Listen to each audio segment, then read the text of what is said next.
రాజకీయాల్లో trend set చేయాలంటే అది కోమటిరెడ్డి బ్రదర్స్ తోటే సాధ్యం. మనసులో ఏదుంటే అది మొహమాటంగా చెప్పేందుకు వారు ఎప్పుడు వెనుకాడరు. ఆ తరుణంలోనే కోమటిరెడ్డి వెంకటరెడ్డి సంచలన వ్యాఖ్యలు చేశారు. నేనే విద్యాశాఖ మంత్రిని అయితే కార్పొరేట్ స్కూళ్లను మూసేస్తా. మంత్రి కోమటిరెడ్డి వెంకటరెడ్డి నల్గొండలో అధునాతన పాఠశాల భవన ప్రారంభోత్సవంలో సంచలన వ్యాఖ్యలు. విద్యా చట్టం ప్రకారం 25% సీట్లు పేదవారికి కల్పించాలని, అయితే నిబంధనలకు విరుద్ధంగా కొన్ని కార్పొరేట్ సంస్థలు విద్యను వ్యాపారం చేస్తున్నాయని రాష్ట్ర రహదారుల భవనాల సినిమాటోగ్రఫీ శాఖ మంత్రి కోమటిరెడ్డి వెంకటరెడ్డి విమర్శించారు. మంగళవారం నల్గొండ జిల్లా కేంద్రంలో బొట్టుగూడ ప్రాంతంలో కోమటిరెడ్డి ప్రభుత్వ ప్రాథమిక ఉన్నత పాఠశాల భవన ప్రారంభోత్సవ కార్యక్రమంలో ఆయన ముఖ్య అతిథిగా హాజరై మాట్లాడారు.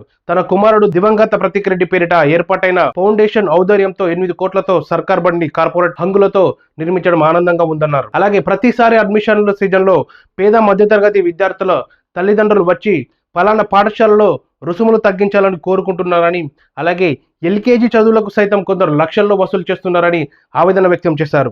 తానే విద్యాశాఖ మంత్రినైతే కార్పొరేట్ విద్యా సంస్థలను మూసివేస్తే అందరూ ప్రభుత్వ విద్యా సంస్థలనే చదివేలా ఆదేశాలు జారీ చేస్తారని కోమటిరెడ్డి వెంకటరెడ్డి సంచలన వ్యాఖ్యలు చేశారు.